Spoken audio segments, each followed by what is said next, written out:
Good evening, everyone. It is I, the actual King Smith, coming at you live here at WTF Nation Radio, along with U.S. Army WTF Moments.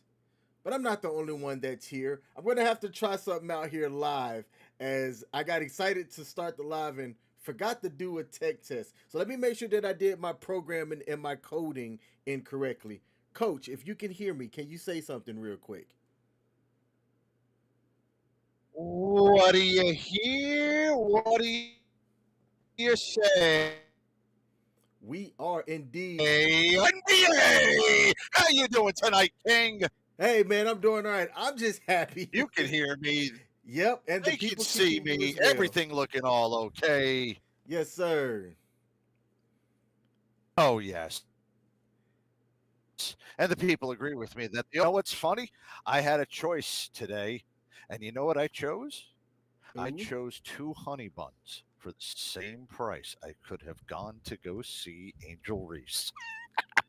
I chose to eat two honey buns instead of going to see Angel Reese. Oh Man, yes, we're there gonna was some shit on news the about WNBA today. I've been looking forward to this fucking week.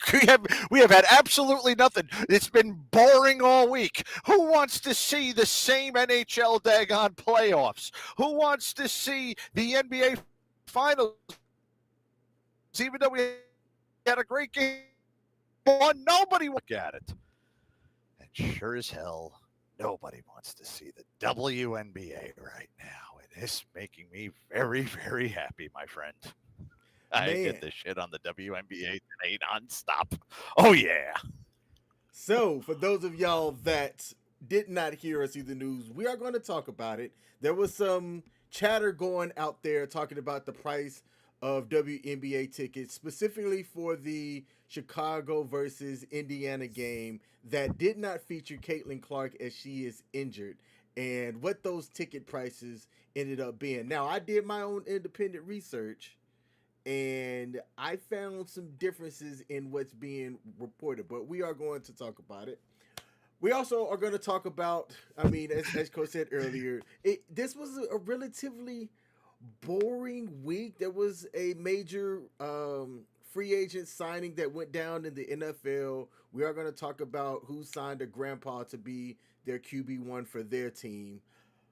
We're also going to talk about Formula One. Specifically, though, as I've never been to a race, but I would love to go to one.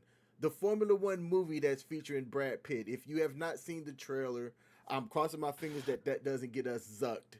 And we are going to play that as I'm excited about this movie.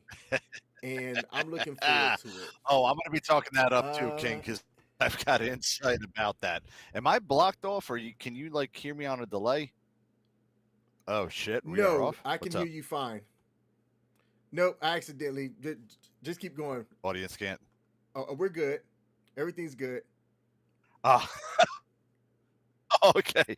My son wants to go see that movie, and everybody jacked up for that. But I'm gonna be seeing that, man. I got a good night to go see that one too, buddy. Oh That's yeah. awesome. And we're going to finish it up talking about the landmark ruling between the House versus the NCAA settlement and what that is going to mean for high school and college athletics going forward. So, without further ado, let's see who we've got in the building before we get into our stories here. Let's go over to the chat. We got God Happen to Me said good evening, thank you, and said have a wonderful show. I appreciate you. We got Insomniac James in the building who cracked me up. Uh-oh. Hold on. I don't know if y'all can hear that. My bad. We've got Insomniac James in the building. Yeah, I was wondering. I was wondering what was happening. Said that is Mad Mike hosting this connection because the audio is a little bit choppy. Who is it choppy from? Is it me? Is it Coach? Is it both of us? Please let me know so I can see what I can do to fix that. It's probably Yeah, me, yours buddy. is. I mean, it's kind of robotic at times, but I think that we could get past it. Let's see. I'm gonna have to ban this person on Facebook. Free play, no task. Spam is spam, but we can't have that in the building. So you are now blocked. We got Oh, Michelle great. earlier on Facebook said good evening. Hey, boo thing, thank you. And then yeah, Coach. So it is just you. And we All got right, give me a minute. all right. I'm gonna sign off and I'll sign back in. Okay, and we have Wizzy Wizzy in the building. I just liked how that sounded. Wizzy Wizzy. And I probably said it all kinds of wrong. But it is what it is. Shout out to all of the viewers watching across all of the platforms that we are on. I give y'all a salute as well. So while we wait on Coach to come in, I've got a clip that I'm gonna play, and let me transition over here. And this clip was sent to me by a viewer of the show, and this made me realize why I am not in combat sports. So I want y'all to watch this clip and tell me what y'all think.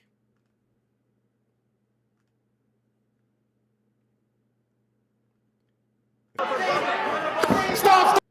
Ooh, so I'm gonna start it back over from the beginning. Stop!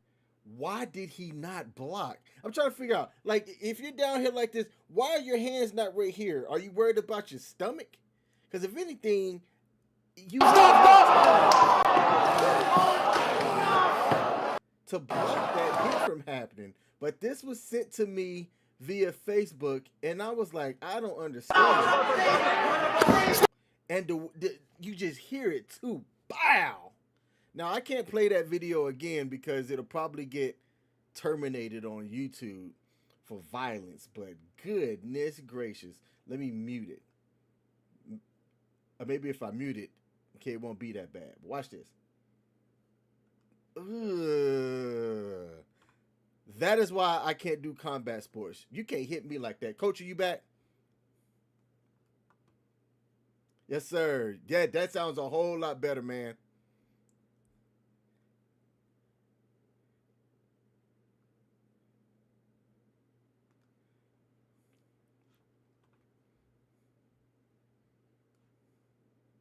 Yeah, it was. Now, let's come back over. We talked about us being in the NBA Finals as well. The NBA Finals are kicked off between the Pacers and the OKC Thunder.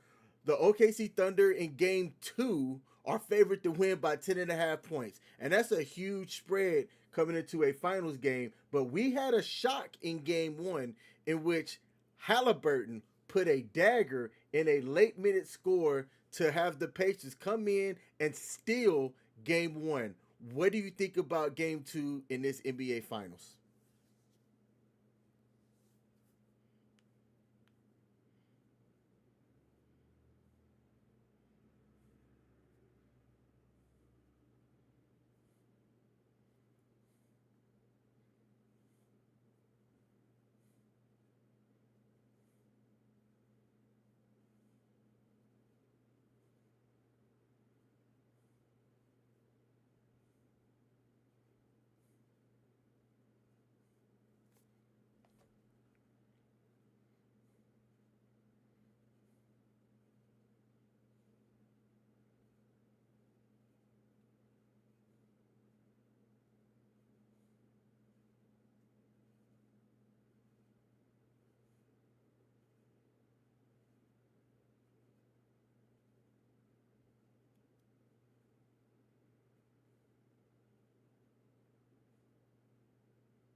Hey, hey, coach.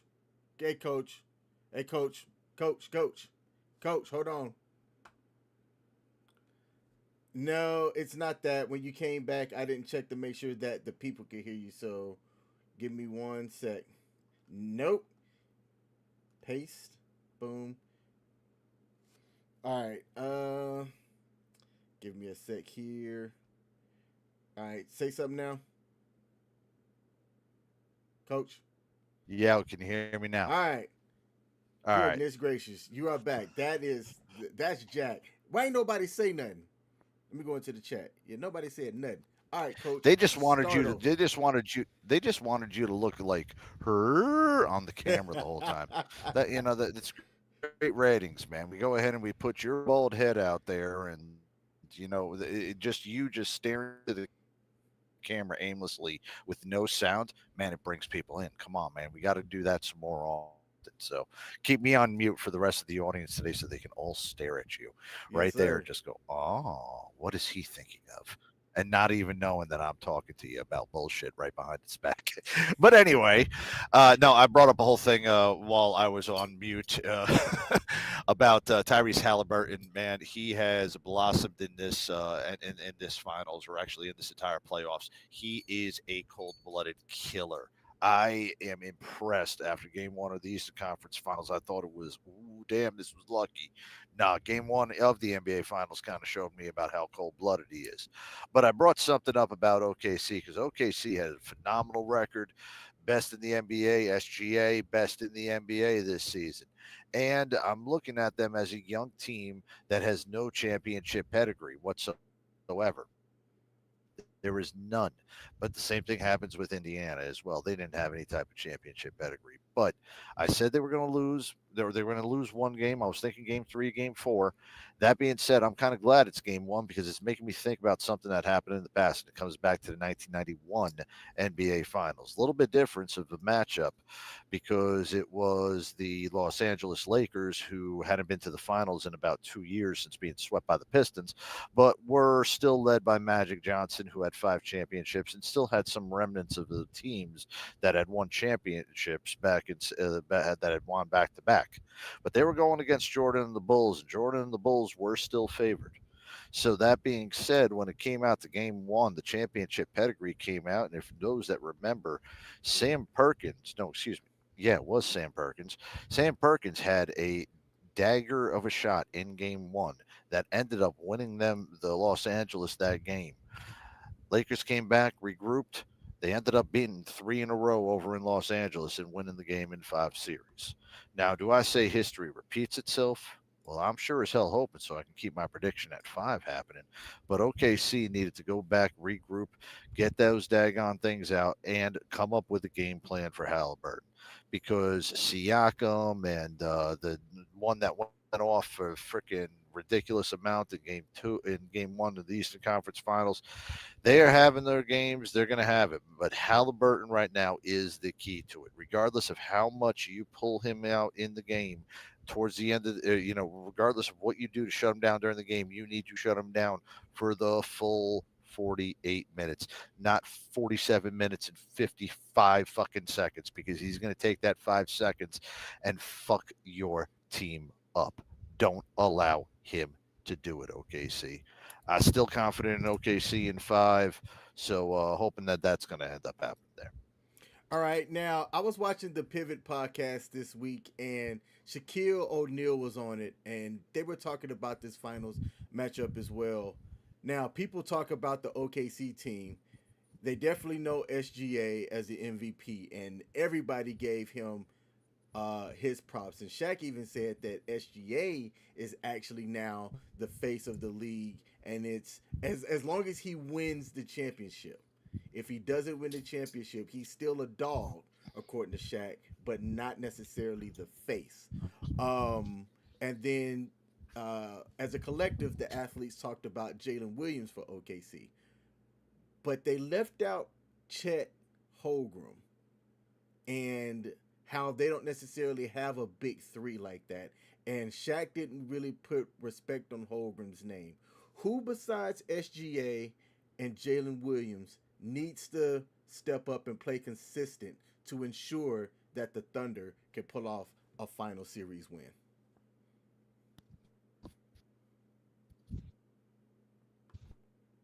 That I know off of OKC, even out of the starting five that was playing when I saw game one. Those You the only three games went as far as what I am saying, as far as what's it called, as how I am looking at these NBA finals. Because I was all in the Eastern Conference, didn't got care one bit, and only saw OKC on highlight reels. And all the OKC highlight reels I saw was mainly SGA and his other two teammates that you just mentioned. But I cannot mention any other names that were on OKC. I'm kidding you not. And this is why I'm also telling you this NBA Finals is fucking boring. Okay? It's fucking boring. It is. I may not be. I haven't been this disinterested in an NBA Finals outside of COVID since possibly one of the Spurs Pistons matchups in the 2000s. That's how long. That's how I kind of feel about this one. I I just man, I'm getting up for it. I'm trying to keep the games and watching the games the whole time, but I'm being with you honest. I'm being honest with you. I'm being honest with everybody else. I'm only watching the last 2 minutes of the games, and I'm only watching the highlight reels. No I offense so to all the diehard NBA fans, but these are two teams that I don't care about watching. I've I got the care game about up. watching my Knicks.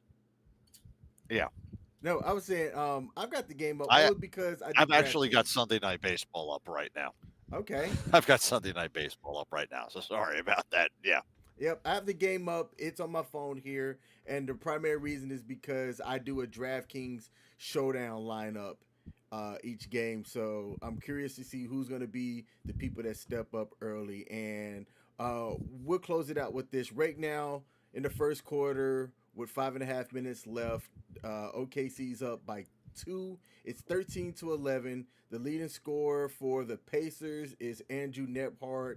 He's got two of three from shooting, one of two from the free throw line with 6 points leading the Pacers.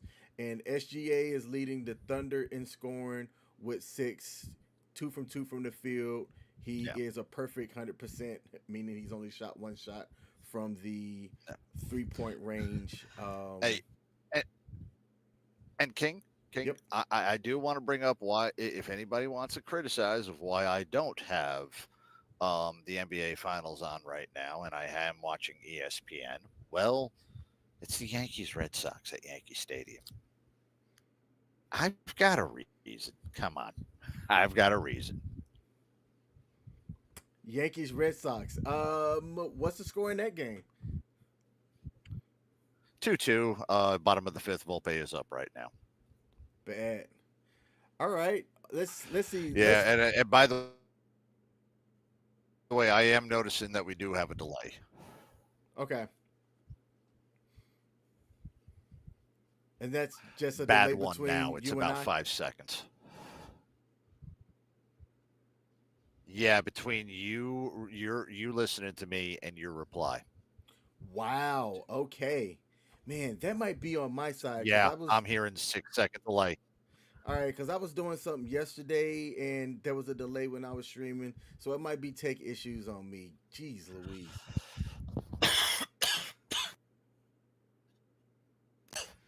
All right.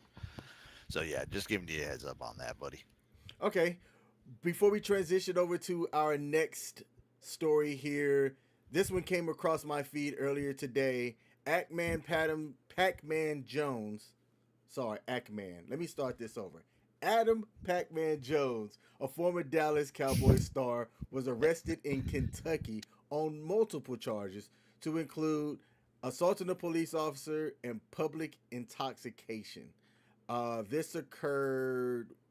This was, I believe, it was last night. This occurred on June 7th. Yep, last night. He was eventually released on a $10,000 bond. Shortly after that, his attorney released a statement on his behalf, speaking out against the actions of the Covington police, accusing them of overzealous policing. Now, here's the thing. For people that don't know who Adam Pac-Man Jones is, he has not kept himself out of the law's limelight throughout the time that he's been in the league, so to speak. Now, I don't believe that minus footage, because I would love to see this footage that came out. He seems like a guy that just thinks that he's in control of a situation all the time. Likely ran his mouth. Likely did a lot of things that escalated things for him. But I would love to see the body cam footage if and when that comes out to see what the true story with has been. This dude has been arrested 4 times since 2011, and he's had 10 arrests between 2005 to through 2018. So not somebody that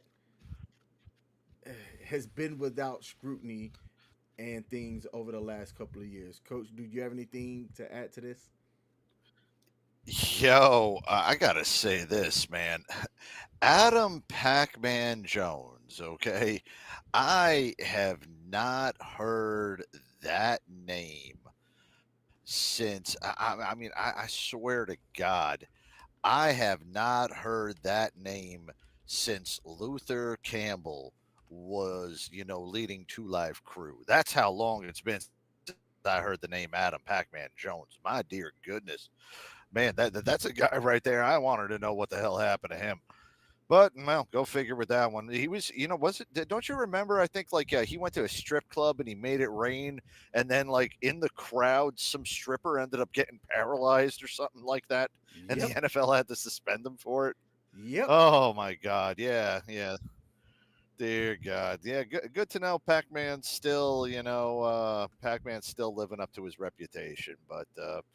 Would you expect anything else different from what that guy was doing? I mean, he had all of Nashville, like freaking as his own personal ATM at that point. And I'm not talking about ATM as in the machine. It was ass to mouth with mostly everything. That dude has wang in more strippers than freaking anybody else out there. I don't understand it, especially with somebody that has the opportunity to be really successful and just throws it down the drain. I don't get it. Yeah, look, Pac-Man. I feel bad for the dude. In the sense that he couldn't get his life in check.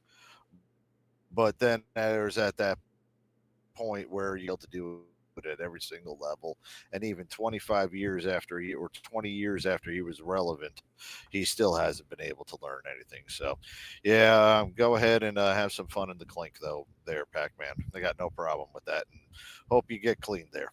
To the clink you go. Now, from one finals to another final, let's move over to Hmm. hockey.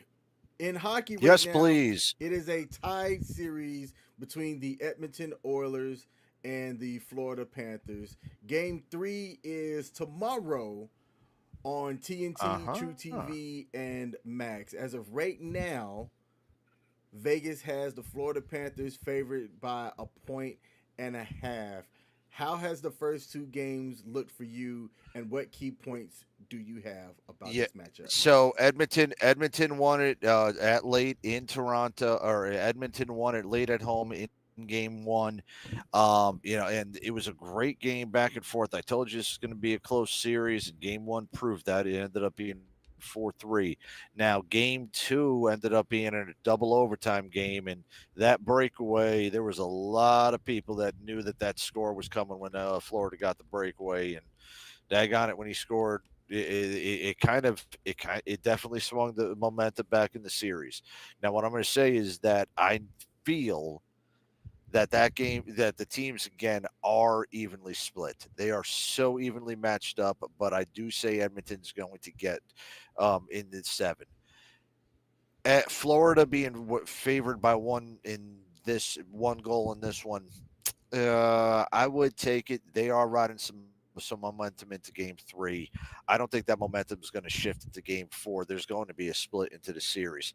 And this is going to end up, like I said, going 7 games. And I still think Edmonton's going to get out, but it wouldn't surprise me if Florida pulls this one out just off of the overtime momentum from game two and bringing it out there. And again, remember, I was also mentioning that these games are taking place the furthest away. It's almost 6,000 miles to travel that Edmonton and Florida are doing. So Edmonton's going to be pretty beat up after double overtime on game two to go into game three. So, yeah, let's take that for what it's worth. And Florida's going to have a chance to do it. But, man, I'm actually, you know what? I am kind of happy about this that the NHL and the NBA haven't had the common courtesy to make sure that those games are alternate.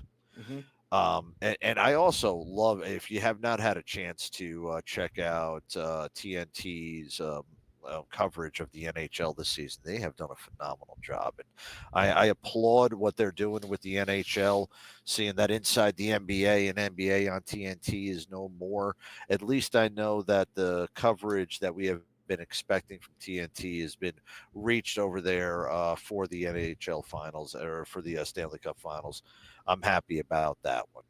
I am also going to be happy when ESPN stops broadcasting the NBA Finals next year and it goes back to NBC. I'll And make I'm mention with of you that on that. at some other time. I'm with you on that, and that was something that people were saying over on Twitter as well. I'm not gonna call it X because Yeah. Yeah. I know we're bringing up something from the past, from that, but that was something I wanted to bring up over there in the previous thing. But we could talk about that after the NBA Finals because maybe ESPN shifts over the next 4 games. nice.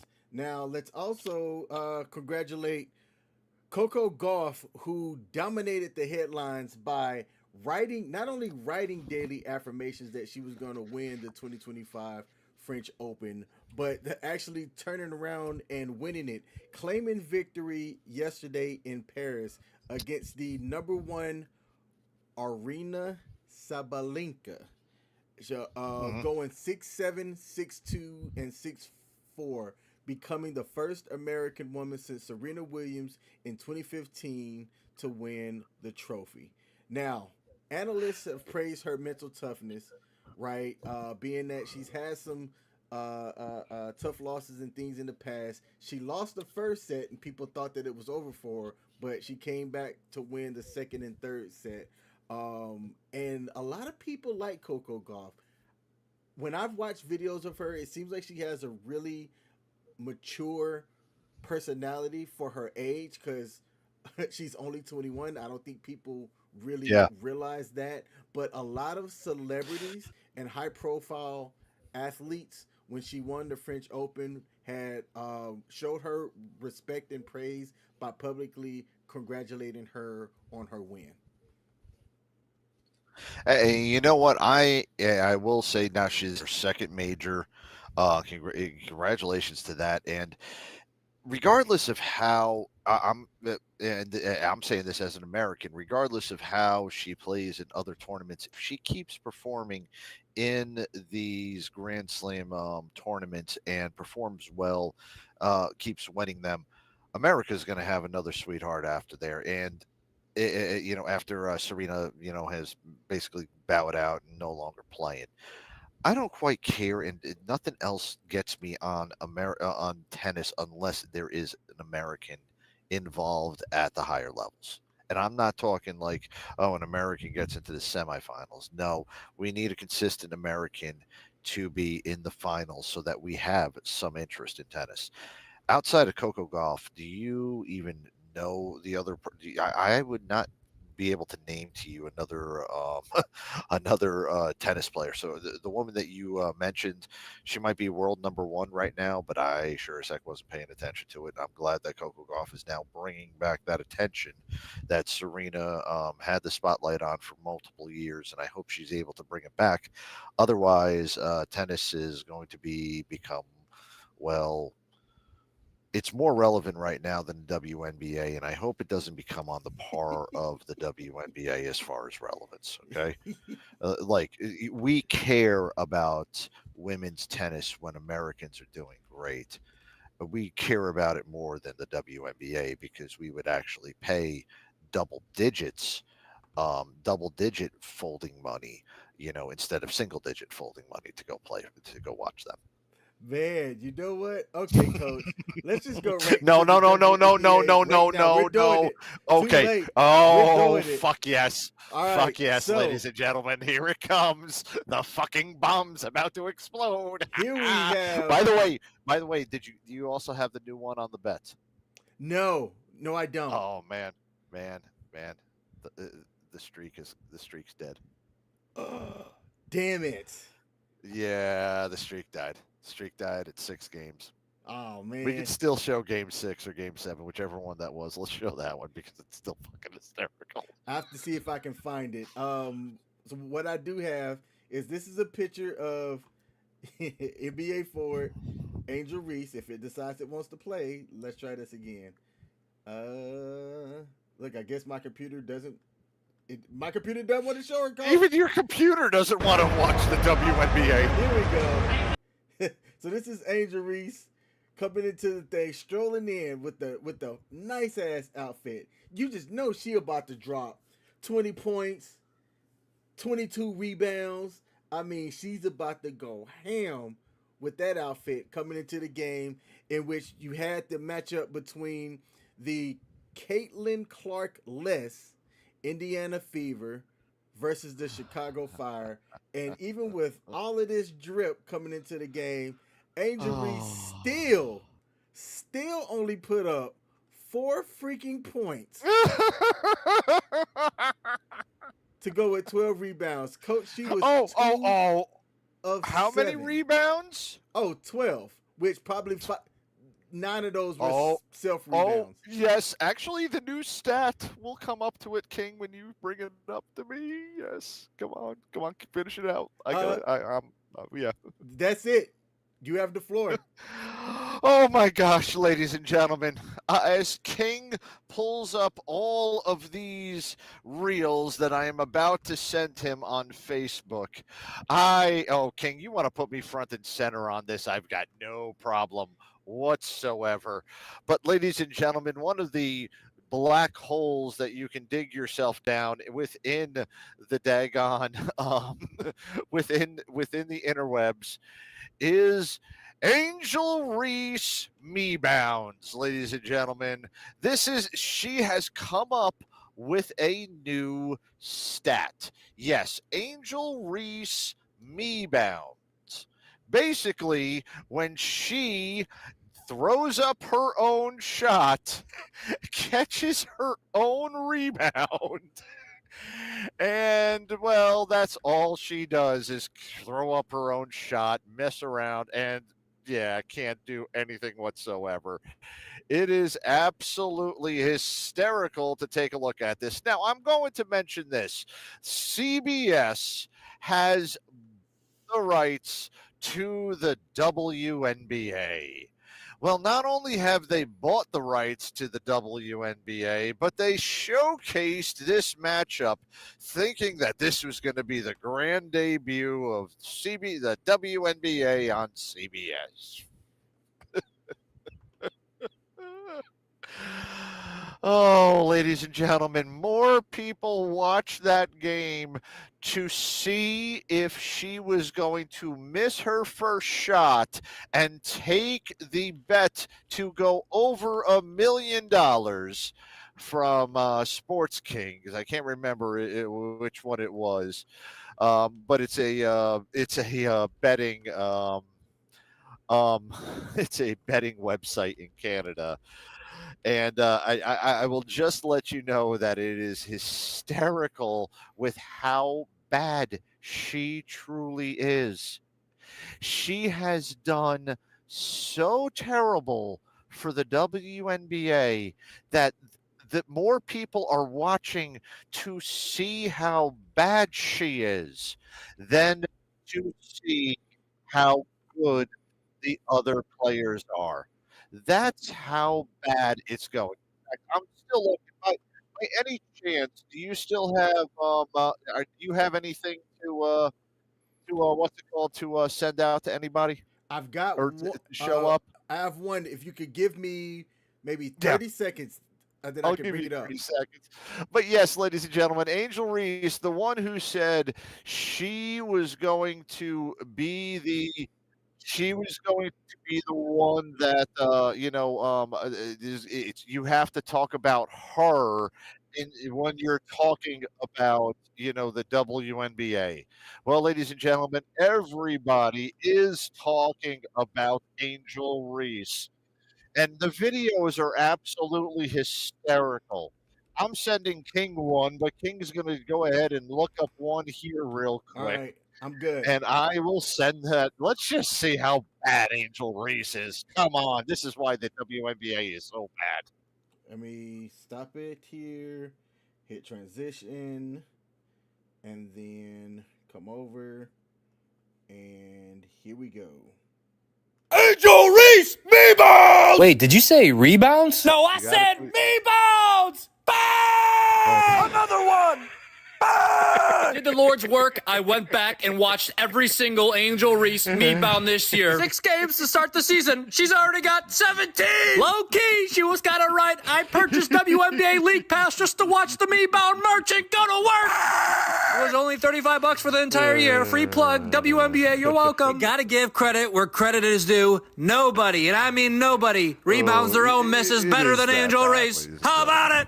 Bang! She's wide open. Bang! Did you know she leads the WNBA in getting her shot blocked? 18 times in 6 games. Yes. My math says that's 3 times per game. Bang! Did you say 3? You know what else is 3 words? Butter pecan! Bang! She's only got 2 blocks on defense. So every time she blocks a shot, she's getting her shot blocked in return 9 times. Run the numbers real quick. Not great, Bob. Bang! Lisa Leslie was helping her with her layups. Guess not. Bang! Are we watching professional basketball, or are we watching little Timmy trying to score on his big brother? Bang! That commercial? Nothing but net. Nothing but bang! How about anything but net? Literally, the net never moves. That smelly thing out of here. Send it back! She's made more shots from the free throw line than she has on the floor. What? Bang!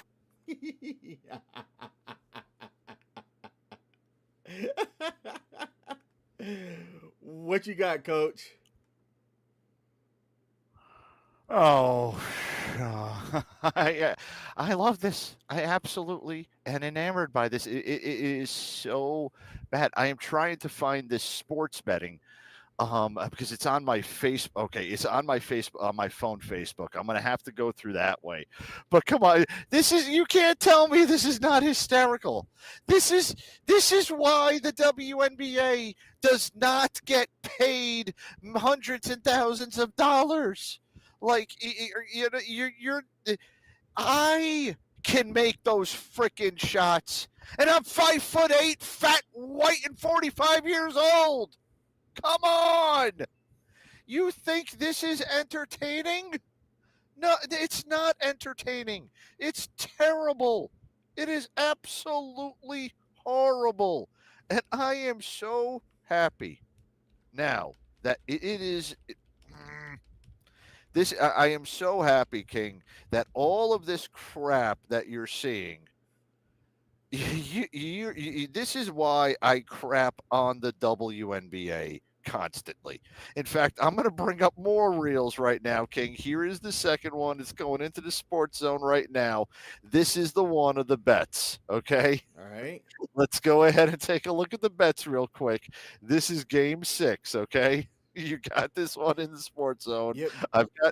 I've got game 5 in there. I'm sending that one too. Let's share all this stuff. It's fucking hysterical, man. All right, give me a second. I'm going to bring up one now. This is the day 6 of Angel Reese, all right? Yes. Give me a second to bring this one up here. Keep talking, Coach, because I have to do some things to figure this out. I mean, come on. Look, everybody, they've come up now with their own stat, okay? You know, there was at one time a new stat called game-winning RBIs in Major League Baseball. They got rid of it. It was basically who was the one who knocked in the run that won the game. Keith Hernandez had a ton of them at one point, and it became a meaningless stat. But it became the Keith Hernandez stat. But there were certain things that people were doing. There's never been a stat invented to describe futility as bad as the me-bound, ladies and gentlemen. The me-bound. You are the leader in rebounds for the WNBA. And the reason why you are the leader is because 50% of your shots or the rebounds are you're off your own missed shots. You are shooting 31% from the field goal. It's terrible. King, you got it up? Yes, sir. Let's fucking roll. It's even better. This is day 6 of Angel Reese missing her first shots. And just listen to the reactions. Oh, hold on. Do that. Come here. Here we go. Day 6, baby. Day 6. We're feeling good. We're feeling good. Here we go. Here it is. Bricklayer. Here it is. Here it comes. Here it is. Here it is. Let's fucking go!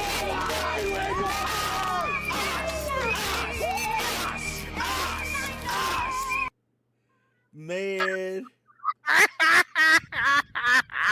Hey. She was making people money missing her first shot. Oh, ladies and gentlemen, how can you take anything about Angel Reese seriously? Here is a new stat, ladies and gentlemen. Angel Reese, career in the WNBA, 526 points. 532 rebounds. She now has more rebounds than she does points. Ladies and gentlemen, if she played defense, maybe if she dyed her hair pink, and maybe, just maybe, if her team actually won, she could become the Dennis Rodman of the WNBA. And to be quite honest with you, most of the women in the WNBA look like Dennis Rodman, but that's beside the point. I know, low blow, WNBA, it's okay. But ladies and gentlemen, I am just going to bring this up to you right now. There's only one person in this world who can go ahead and beat the WNBA and finally make sure that everything else in the WNBA will turn a profit. And you know who that is, King? The lady from the Sparks? No, it's not. It's Dwayne Johnson. You know why? Why is that? Because Rock always beats scissors. And those women in the WNBA sure know a lot about scissors. Oh, ladies and gentlemen. This is why I don't take any news about the WNBA seriously. King, look, even you right now notice that the entertainment value of the WNBA is made in how bad this is. If we were to bring CQ online, I would bring up the Sony Spider-Verse. I would bring up the terrible movies like Madam Web and Morbius. And I would actually let him know that the WNBA is like the Morbius of professional sports, ladies and gentlemen. It is so bad that people making fun of it make it entertaining. That's all that it is. So please, ladies, go ahead, put on the content that we all deserve to mock. And I have no problem looking and laughing along at the mockery with the rest of the entire world. Now, I'm going to add this, Coach. There was a person called the Sports Troll, and I can't bring up the photo, but the Sports Troll's Facebook page posted up a picture of Caitlin Clark and Angel Reese, and Barstool's Tate wrote, "I know that Caitlin Clark is out, but people watch the WNBA for Angel Reese too. That's why tickets for tonight's Fever at Sky game are priced through the roof at $3 each." Now, thank you for bringing it up. Now, I did some digging, Coach, and I think that was put out for effect because from what I could find through secondary markets like SeatGeek and Vivid Seat, which I've got my own issues about how the secondary market works for sports tickets. But before Caitlin Clark's injury, the lowest ticket price that you could find in like nosebleed seats were $86. When Caitlin Clark got hurt, those ticket price dropped 71% to $25. So $25 was the cheapest that I could find on the secondary markets to be able to get in and watch that game. Now, the game, the stadium, I don't know what's the max capacity, but there were still 19,000, I'm going to say, tickets sold for that game. And I'm doing that with air quotes, tickets sold for the game, because it didn't look like 19,000 seats or asses were in seats at that game. This is why I absolutely love and some why this is one of the most telling types of things regarding professional sports, especially, and this is coming to Ticketmaster. We all know about the conglomerate that Ticketmaster has, especially when it comes down to concerts. But when it comes down to professional sports and other entertainment types of things, you can truly see how Ticketmaster is operating in the real world when it comes to sporting events and wrestling events. So, here's how all of those tickets are sold. Yes, it was a sellout. 19,000 of those tickets were definitely sold, especially in that lower bowl, because all of those secondary markets, the ones that bring everything up, they all bought those tickets. And regardless of who bought them, that seat is marked as sold. Now, if they are resold through somebody else's resale site, all right, no problem. But if they are set up through Ticketmaster's resale sites like StubHub, oh my goodness, that gets added on to the ticket sale. So, in a way, you can actually double the price of those seats. Now, another thing that a lot of people don't know about that is if there is a sudden drop into those tickets that you had, you bought the tickets for X number of dollars and you really are selling them for $3 because you want to get rid of them, right? You know who will actually buy those tickets at that cheap of a cost? Who? Oh, the stadium and the ticket distributor will buy those tickets back at that price. They now can resell those tickets at an open price back on the fair market. It happens constantly. It gets through an entire ring of it. And then by the time everything goes, whatever the announced attendance is usually is never the gate unless it is something popular. You will notice this especially when it comes down to sports games, when season ticket holders don't show up, when those seats go unsold because people don't want to come for whatever reason. Kate Clark not being there is a damn good reason, and it's a damn good reason why people want to unload the tickets. But those daggone places those arenas and those ticket distributions will ensure that the announced attendance is what is the paid price, which is never the turnstile thing. Another place you can actually look at it, and it just happened earlier, but it's notorious for doing this, is professional wrestling. Hmm.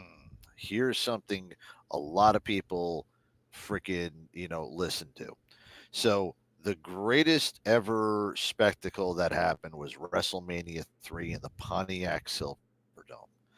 The attendance for that WrestleMania was announced at 93,163, Dang. the largest ever attendance for an event. Okay?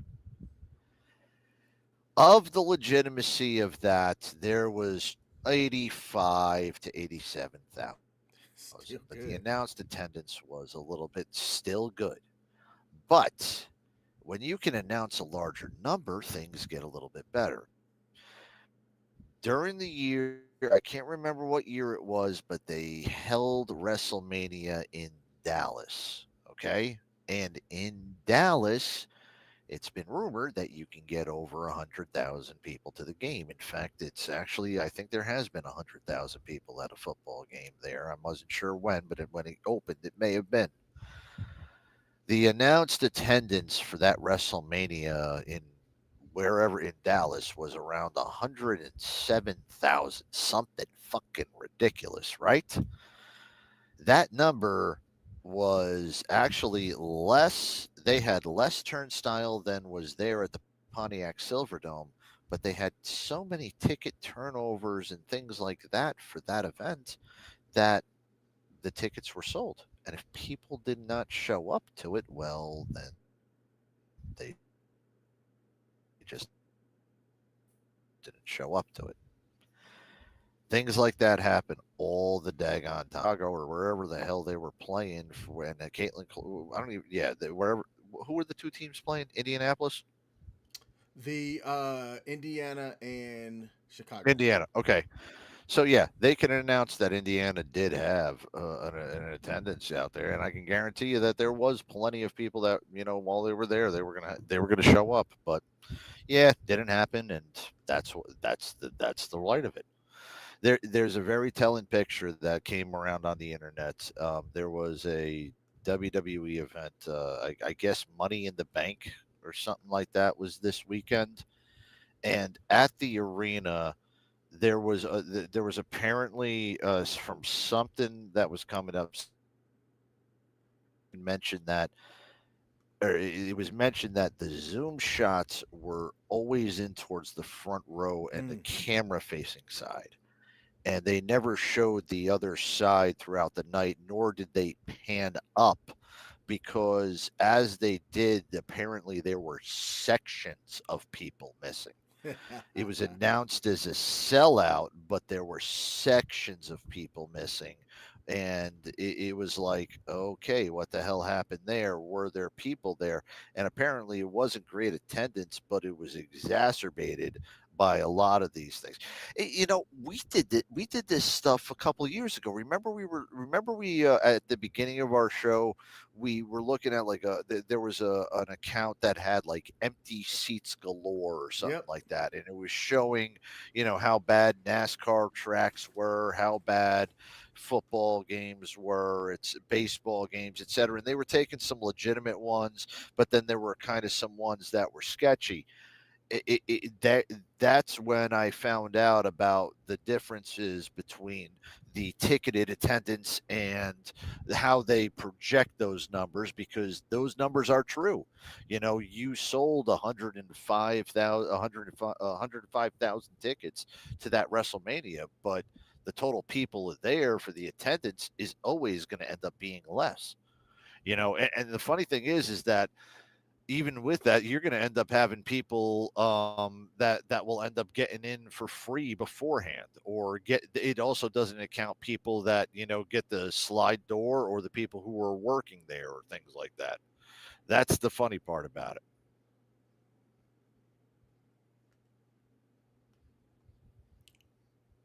Did I lose you? No, no. Did you lose me? No, no. Oh, okay. I didn't know. Did it? Oh, is it delayed? No, you just had such abrupt ending. I didn't know. Oh, my bad, dude. My bad. Shit. That was a bad transition, ladies and gentlemen. Dun, dun, dun, dun, dun. All right, so let's move over to Cristiano Ronaldo. Yes. He shed tears of joy as he won his second Nations League title on Sunday, and he was quoted as insisting that winning trophies with his country beats all club honors. So the 40-year-old is still playing high level of soccer, is still able to draw a crowd wherever he goes, and being that he's able to win a trophy for his homeland, he insists that right there is no other better feeling in the world. So shout out to Ronaldo for being able to pull off a win for his homeland. Yeah, and there's because he's been playing right now for the Saudi Pro League the past 2 years, essentially taking this one as like, oh, I'm going to get paid before I get out of here. I hope that he's been mum on whether he's going to play again in Saudi Arabia. But I will actually hope that he goes back and plays. He played a lot for. He played in the EPL. He played in obviously the La Liga, and he also played in Italy as well. I hope just to kind of get out of his career. I hope he either goes up to the Bundesliga up in Germany and does something so that this way he can kind of say that he played all over the great leagues of Europe, or even if he goes into France. And I mean, I know Paris Saint-Germain is not going to, pay for him to, just play a season or two. But instead of going over to Al Nassr and being on that team, maybe he could take a chance over in MLS. I mean, just saying, things have happened before, but I really don't think he's going to be back over in Al Nassr. And he's got a great point, because when you do win for a club, you're getting paid for it. When you're doing it for the country, everybody gets paid equally, but you're doing it for the pride of that. You're not doing it straight for the money. And that's where I'm glad for him coming out to that, but hope to see him somewhere else other than Al Nassr next year. Absolutely. Now, we do have an update. Going back over to the NBA, in the second quarter, the OKC is putting belt to ass against the Indiana Pacers. Yes. The score Good. is 52-33 with just under 4 minutes remaining. Currently leading all scorers is SGA with 13, followed by Chet Holmgren right behind him at 11. Over to the Indiana Pacers side, Halliburton, 1 of 4 from the field, which that one was a three-pointer, which is his only 3 points. He has not been to the line at all. As a matter of fact, the Pacers as a team is 1 for 2 for free throws, whereas the OKC Thunder have been to the line 8 times, knocking down 6. How many times has SGA been on the line? That's where you got to. SGA's got 6 of them. He is 2 of 3 from the line. Oh, damn, 2 or 3. Okay. Now the OKC have gotten a lot of inside buckets, going 20 of 38 from the field, shooting at a 52.6% clip, while the Pacers struggling putting anything down. They are 13 of 35 for 37.1% from the field. Mm-hmm. If OKC loses this game, because I thought in game 1, I stopped watching the game after 6 minutes in the fourth, because I was like, man, OKC got this on the game 2. I actually projected this as a 4-game sweep. I'm like, this is going to be a finals. That's a 4-game sweep that nobody's going to talk about 2 weeks after it's done. Like when the Denver Nuggets won their last championship. Nobody cared. If the Pacers come back and win this one, they might actually steal the entire series. That's where I'm coming. Hey, that's where I kind of came from, man. Like I said, 91. Oh God. Oh, holy crap. Apparently, Saturday of next week. Never mind. I don't know who was playing, but I just saw a WNBA commercial. I did not know there was a team called the Valkyrie. Did you? Yes. I never knew that. Called the Valkyrie. There was something that came on about that team that was apparently like a big deal. Like they're one of the teams that because of their name. It couldn't have been. It really wasn't that big of a deal. I mean, I sure as hell didn't know about it. Apparently, 3/4 of us never knew about it either. You must have known. Golden State Valkyrie. They are currently 3 of 5 right now, sitting 5th in the Western Conference. Hey, actually, you know what? I do want to give a little bit of ups to it, and this has something to do with the WNBA, but it actually has to do a little bit more with the Seattle Kraken. I just went through a documentary about the building of, or the renovation. It used to be the Key Arena up in Seattle, but now I guess they're calling it the Climate Pledge Arena. And I looked at the documentary for how they renovated it and modernized it for the Kraken to play, and now the Seattle team for the WNBA is paying rent to play there.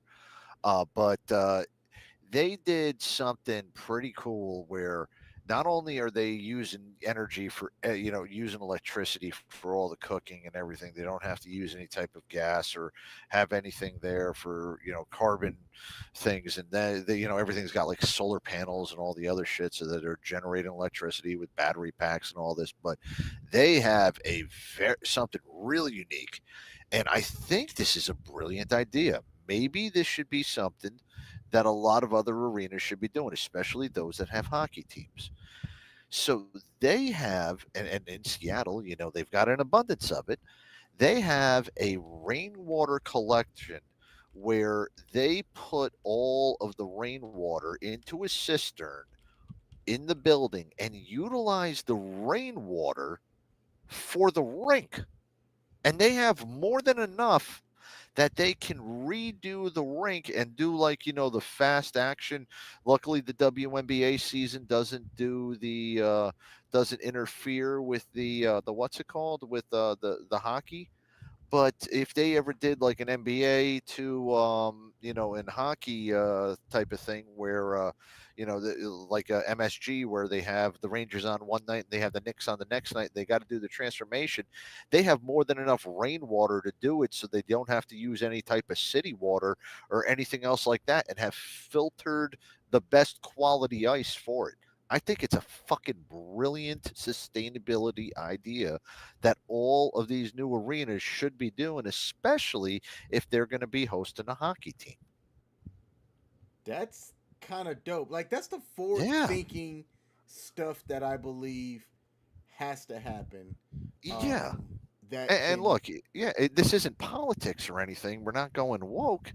This is common sense type of thing. Wouldn't you think? Mm-hmm. I mean, I don't give a shit about all the rest of the stuff as far as like, they can go ahead and be using, baby rabbits on frickin' on runners for electricity and all that other stuff. But I think that water thing it just makes sense, man. It just does. Instead of letting it go off into the stormwater, utilize it for something and make it so that it's carbon neutral, I guess, or however, whatever you want to call it. It's it just makes sense. Let me do something here real quick. I was trying to find something for what you were just talking about, but man, I can't bring it up. So you know what? I'm skipping it for now. Nah, it's all right, man. It's all right. Yeah, that'll be. You know what? Actually, that just out of something out of here. I don't know. I know we still have to do the GOAT debate between LeBron and MJ. In fact, if we want to do that we can do that after. How about after the NBA Finals? We'll do that. Okay. Let's do it. We'll do it the week after the NBA Finals ends because nobody's going to want to talk about baseball or the WNBA. But one of those things that, like, if we want to do something, I kind of want to bring up, well, maybe stadiums, man.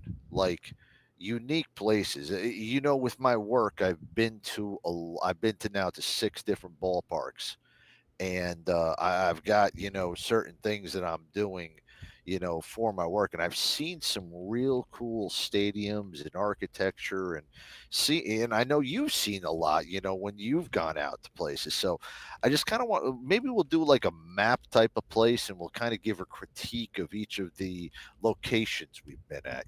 Like, this was the best stadium, this was the terrible stadium. I've been to this place right here, and you got to check out this type of view.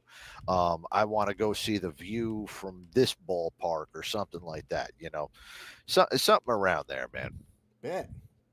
Yeah, absolutely. Just an idea for it to kind of get us, instead of having to talk about boring stuff during the summer, man. Get a little bit, baseball's not going to occupy everything, and the NFL's, I mean, if the only news this week was the fact that the frickin' my biggest frickin' strip club tease frickin' signed with another team that's going to help out the daggone Pittsburgh Steelers not win the Super Bowl again. All right, not a problem. That's how the NFL is this week, huh? No doubt. Let's talk about Formula One. Now, I have to tell y'all. Yeah. I have to tell y'all. I have never been to a Formula One event in my life, but I found it fascinating the older that I've gotten, because when you're in certain social circles do certain things, right? And how do I say this? Broke people don't go to F1 races. No, they do not. No, they do not.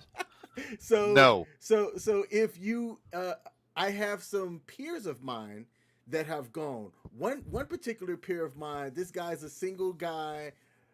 Think he's 38, never married, no kids, and he's made all of the right money moves as well to be able to afford a certain lifestyle. So he goes and he does certain things like he will pay $15,000 for a Formula One experience where he gets the chance to go where the teams are located at. He has access to certain lounges where he can smoke cigars with, other high net worth people and things like that. But I found the stuff about Formula One fascinating. So for those of y'all that are listening, what is Formula One? Well, Formula One is the highest level of international auto racing for single-seater open-wheel race cars. It is governed by the International Federation of Automobiles, but it's actually, and I'm going to try to get this right, Federation Internationale de Automobile. Automobile. Yes, it's FIA. FIA. King. Yep, FIA, that's what it's called. FIA. But my Alabama language translates it to the International Federation of Automobiles. And it features the fastest, most technologically advanced racing cars in the world. Now, what makes the F1 unique? First of all, it has a global championship. F1 holds a world championship each year with races that are called Grand Prix, not Prix, because it's Prix, but the Grand Prix across multiple countries like Monaco, Italy, Japan, the US, and many more. This current 2025 calendar includes over 20 races on diverse tracks that are in city streets with purpose-built circuits. Now, a lot of these cars a lot of the teams field iconic teams with cars with names like Ferrari, Mercedes, Red Bull Racing, Aston Martin, and McLaren. One of the notable drivers for F1 that I've heard of is a racer called Lewis Hamilton. And the way that these cars are engineered, they are engineered to hit top speeds.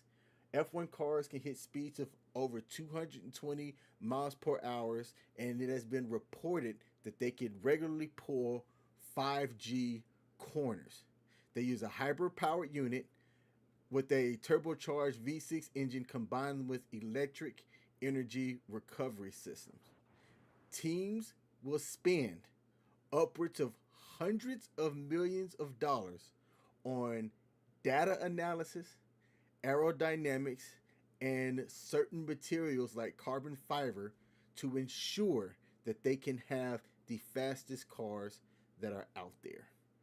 Pit crews are known, if you are looking at them changing tires, for changing tires, all four tires in under 2 seconds. This is why people like it, and then I'm going to show a clip.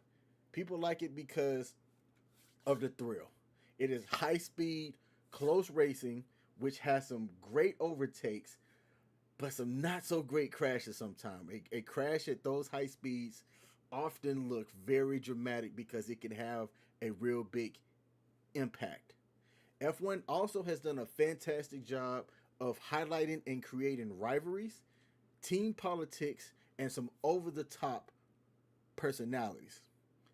The technology that's involved in the engineering of these cars are next level, and some of the things that has been through R&D from Formula One have also transitioned over into mainstream automobiles as well, especially with your German engineered cars and things like that. And the F1 race itself is almost like the Super Bowl every weekend inside a new country in which a lot of people with a lot of money show up for these things and they have a good time. So with that breakdown, let's come over here and I'm going to play the trailer featuring Damaris, blah, blah, blah, I can't say this guy's name right, Idris and Brad Pitt for the new F1 movie. Take a look. So you like straight talk? Straight as an arrow. No sugar. Why are you here, Sonny?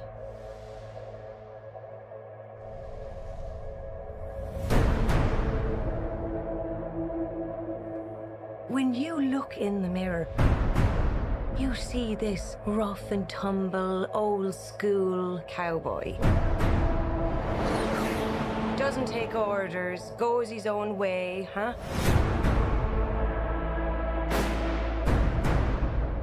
A lone wolf. Well, I've news for you. Formula One is a team sport. It always was. Listen, let's get this straight. We all lose our jobs if you can't pull off a miracle. No pressure. None. The only question here is, why did Sonny Hayes come back to F1? I think it's really wonderful that Apex are giving second chances to the elderly. It's all right. You're just worried I'm quicker than you.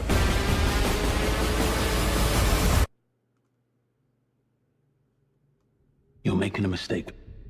Thinking that I'm just gonna be some grateful kid who'll bend the knee to an old timer. I never should have pulled you into this. Down the inside, contact!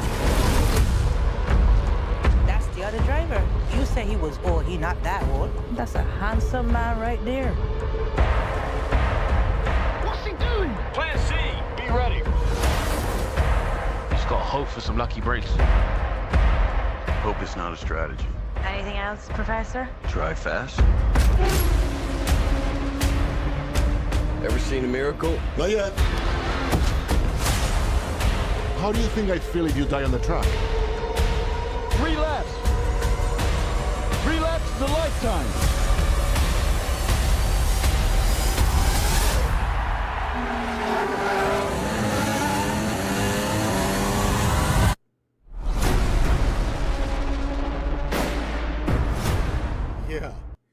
Yeah. Now, I'm going to tell everybody that's watching and listening right here, right now, the fact that this is scored by Hans Zimmer tells me everything that I need to know about how the sound and the music is going to sound in this. But I am going to see this IMAX. If more than that, I'm going to try to see this in those 40 seats, the ones with the seats that move, because man, I think that this right here is going to be a spectacle. Brad Pitt is one of my favorite actors. He's in his mid-60s. And initially I was like, how is his old ass going to pull off being a Formula One race car driver? But let me tell you, when I saw this trailer, the first official teaser trailer, I was like, okay. But now that the film is close to release and they have the full-length trailer, and I watched that, I said, oh, yeah, my ass is going to see that one. Coach, I can't wait for this. Wait, hold on. I'm going to take a step back here for a sec. Now look, you're not in trouble. All right. But now I kind of know how you feel when you ever bring up the WNBA, and I just, have absolutely no interest in what you were saying because it's the WNBA. Mm-hmm. For 2 years, I've waxed poetic about Formula One racing. I get up at 9 o'clock on Sunday, and I go and watch the great Grand Prix that are happening. By the way, this Sunday will be the Spanish Grand Prix. I'm going to look forward to that one. And, I have been a F1 fan since the great year of 2021 when I found it on accident during my first remote job. It was a Sunday, and then I ended up watching the Hungarian Grand Prix from the Red Bull Ring, and Max Verstappen won that race, and Lewis Hamilton came in second. And I'll say I was ever hooked on that ever since. I have been watching F1 now nonstop for this long. Yet, King, you had to wait for this movie to come out to find out about all of the insights that I've learned over the past 5 years of being an F1 fan and understanding why I kind of like this. So I'm going to say this, regardless of whether it's this movie that's going to get you out and get you into F1, or hell, it might even be the series, but the series is a little bit more dramatized than the movie of called Drive to Survive on Netflix. But I want to bring this up.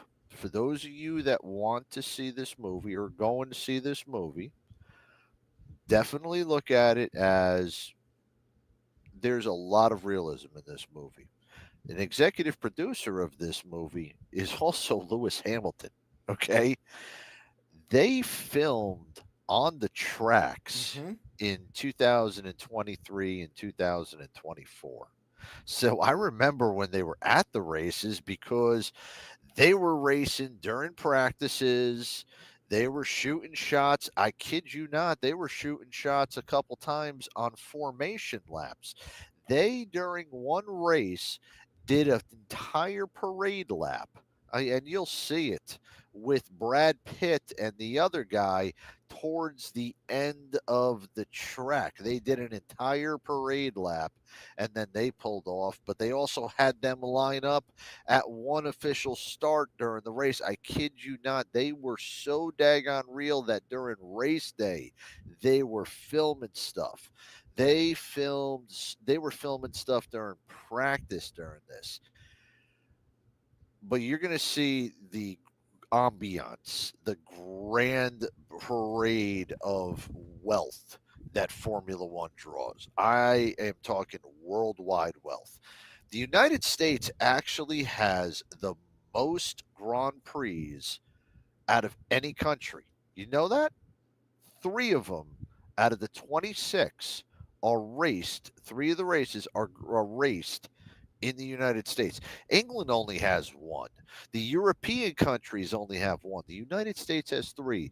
We just had Miami Grand Prix about 2 months ago. In fact, our buddy Mad Mike was over there for one of the practices. Nice. Yeah, so he loved that one and saw how fast the cars were going over there in Miami. Towards August or September, they will be in Austin, Texas for the U.S. Grand Prix over at Circuit of the Americas. Circuit of the Americas has been running now, I want to say for a decade at that site, and it's a phenomenal location. It's always a great race there. And last year 2 years ago was the first ever the first Las Vegas Grand Prix to be run on the Vegas Strip. And this movie was filmed during this. Now, there was a lot of shit that happened over the past 2 Vegas Grand Prix. And I will tell you that I stayed up until 1 o'clock in the morning, I think, is when the Grand Prix started the first year. And I fell asleep at 3, but I wanted to see the cars going around the MGM sphere. It was, or not the MSG sphere. It was freaking phenomenal looking at it. Them going up and down the strip, the Bellagio in the background. They did a fountain thing with all the winners. Yeah, it had the grand ambiance. And I'll tell you, the usual American over the top bullshit that we do. You'll actually see a contrasting difference with how we present stuff as entertainment and how a lot of the stuff that we do in other areas is considered way over the top versus what is done as entertainment in sports around with Europe and Asia and all of the places that Formula One drives. You going to see this movie will get you involved in this. So I recommend getting up one Sunday, 9 o'clock. Tune it on ESPN or ESPN2. Hell, it might even be on ABC one day. But get up at around 9 o'clock in the morning, turn it on ESPN, and check out one of the F1 races. The next one will be on June 15th, so it will be Sunday of next week. They'll be in Barcelona. I don't know what the next race will be, but I will say that the race on the Sunday after, that's what I want to take a look right now. the race Sunday after. All right, yeah. No, I take that back. We are not coming up to the Spanish Grand Prix. We just had the Spanish Grand Prix. The Canadian Grand Prix will actually be at 2:00 on Sunday, June 15th. I forgot about that. They're going to be in Canada, and then they're going to be in Austria on Sunday the 29th. That's the 9 a.m. race. And that will be at the Red Bull Ring for the Austrian Grand Prix. And I'll tell you, man, you guys got to check out a race too. Either before or after that, and then you'll actually have a great race to take a look at on 4th of July weekend. It will be at Silverstone. That's usually when that will be the weekend they'll end up going into a summer break. So you got 3 great races coming up in Canada. You'll be able to see it on a Sunday afternoon instead of trying to waiting for the NBA final game 5. I think we'll end up at I think we'll have game 6 of the NHL final of the Stanley Cup finals that day if it goes that long. But yeah, 2:00 on Sunday of next week. You're going to have a great race to take a look at, man. Man, so I'll tell you this. I can't wait. I'm trying to get to a place in my life where I have things set up a certain way. Part of that is I want to be able to get certain sounds. Like I want a whole 9.1 home studio, because people may not know this about CQ of Pop Culture Warrior, but he has cultivated his house to where he doesn't have to leave it if he doesn't want to. Everything he desires is there, and that's what I want. I want that home studio where I've got my streaming set up here, my home studio over here. I love going to movies. For people that know me in real life, that follow my social media, I'm always at the movies. I like the big screen presentation of movies along with the Dolby sound that hit you. One of these days I'm going to build all of that shit in my house. So I can't wait. I would like to catch one of the races, right, where I've got it on a big screen at my house with all of the sounds, hit me and things as well, and that would be dope. Now, Coach, you added this. So this movie F1 was definitely filmed on site during the races. Part of the people in the movie were actually people from the 2023 circuit. So you are going to see actual drivers as themselves in this movie, and I think that right there just kind of adds that realism to it that to me is going to make it a fantastic showing. Yeah. Now it's releasing at the same weekend as like Megan 2, which I think that movie's going to be decent. But I don't think I think that the name Brad Pitt. Now the other actor in the movie, Damson Idris. There we go. London dude. He's I'm not even going to call him up and coming. I think he's earned his flowers with the roles that he's played in so far. But I think this one's going to be the breakout kind of star one. Yes. Now he's been he's been in Snowfall, which is where he's kind of had his main bones where people knew him in. And this most recent movie was Outside the Wire, but Snowfall is where people really has seen him thrive as. But I think this movie here, F1, like he said, is going to be his breakout role. And I don't know. I think they did good with having Brad Pitt as the lead. That's my opinion. Yeah, Brad Pitt's carrying this movie, and another thing about the movie too is that one thing I'm liking about it, this was practical. A lot of the effects, there's very little CGI that came into this. You're not going to have the practical effects of certain other racing movies, so you got authenticity in this. That's what that's what I think is also missing in movies. Man, I'd love to debate CQ on this, but the Marvelization of movies have kind of made it CGI monsterish types of movies and have gotten rid of the practical elements of a movie. Like here's a great one.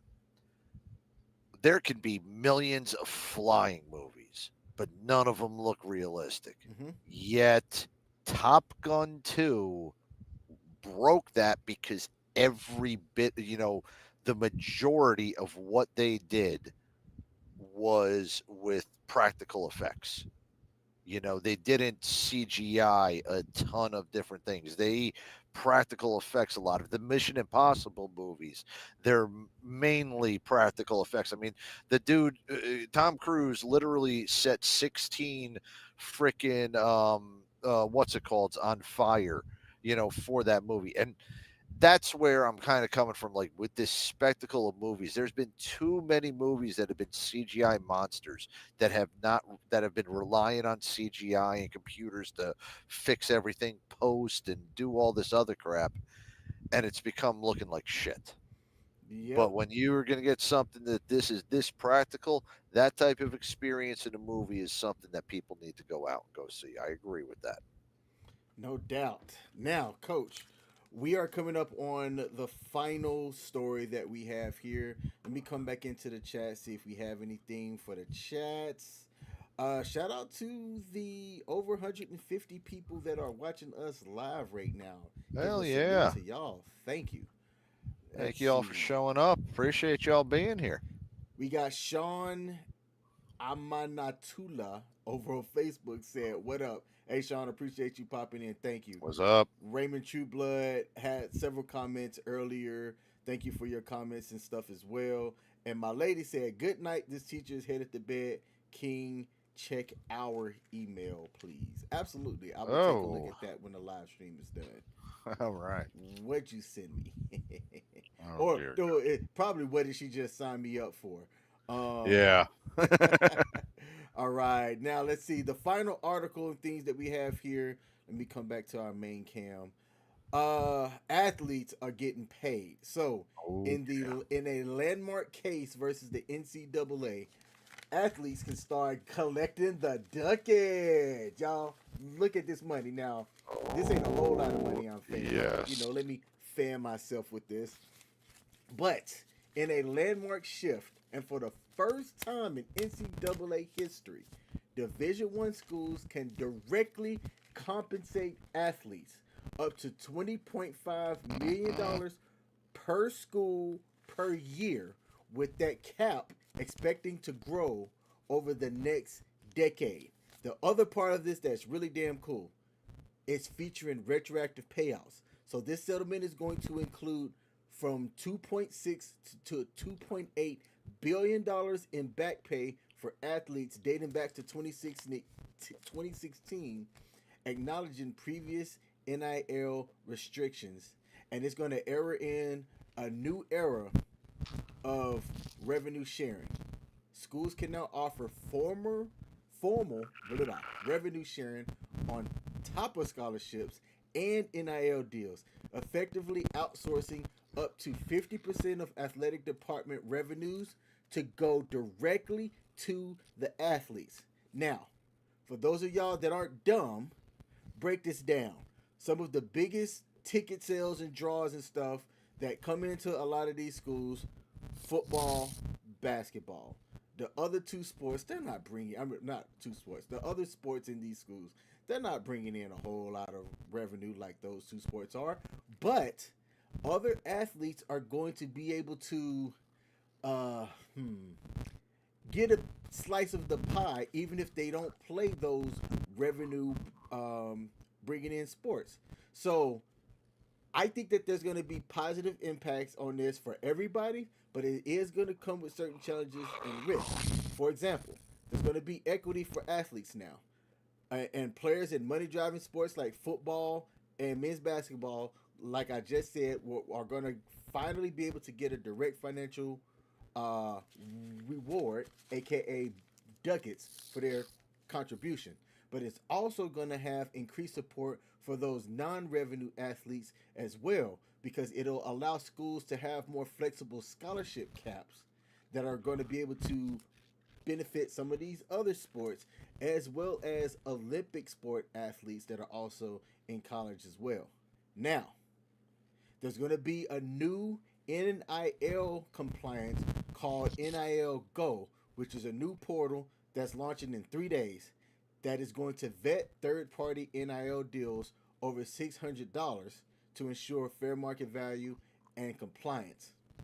There is also going to be roster protection for walk-ons that are going to have a designated student athlete tag that is going to shield walk-ons from being unfairly cut as teams restructure trying to pay the best athletes to be on their teams. So those are all good things. But here are some of the challenges. There's a potential for imbalance issues. Forecasts are saying that 75 to 85% of revenue sharing funds will flow to football and men's basketball, right? Potentially squeezing visibility and funding and scholarships to other sports. I don't think that's going to be as big of an issue, but it is something to highlight.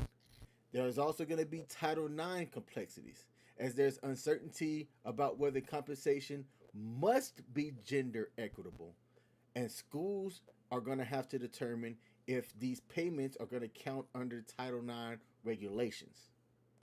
There's also going to be a transition, as athletic departments are going to face major logistical work that includes tracking eligibility, payments, all of these deadlines, roster management, and compliance systems that are out there. So if people are looking for a job, go look at these universities, some of these major universities. If you have a management degree, if you're a project manager, if you're into sports management, that might be now a degree field or an area that people that are seeking jobs are going to want to apply for. Or you might want to go talk to a school and write yourself a job to help out all of this compliance and stuff going forward.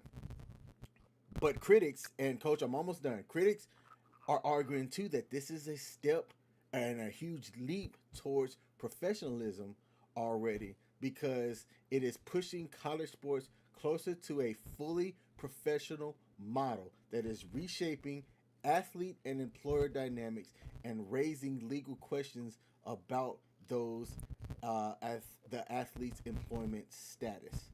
So, Coach, what did you think when you initially heard about this, as my mouth dropped when I heard the news?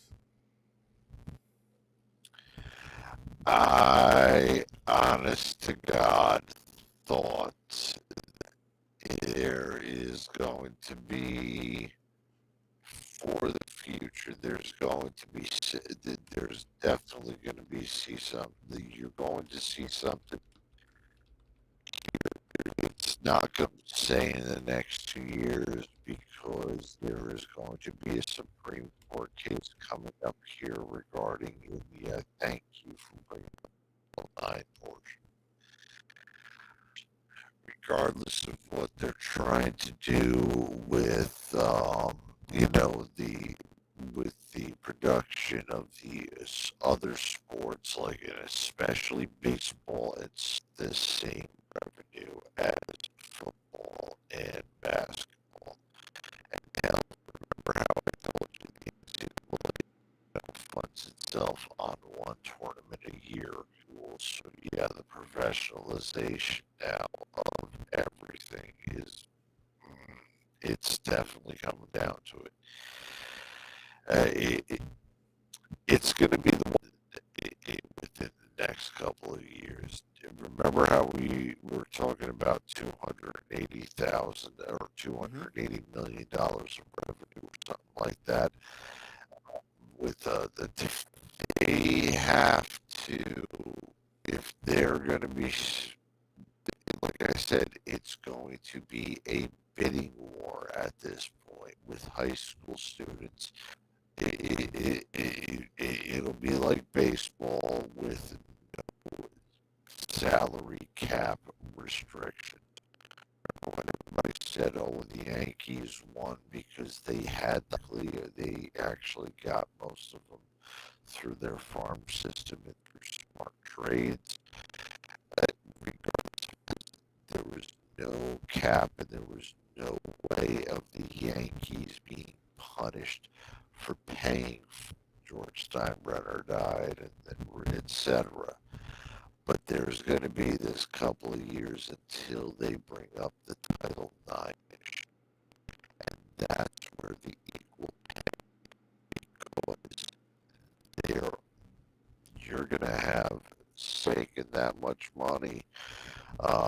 Women's golf team, we're not getting a single drip out of this. We're trying to recruit, these women to come to play VA type money. Rookie contract, or you might be looking at people who want to contract on their freshman year because they don't know if their freshman year is going to. Yeah, you now have it professionalized. In fact, now with them getting paid, I want to ask this question: is the easy one, NFL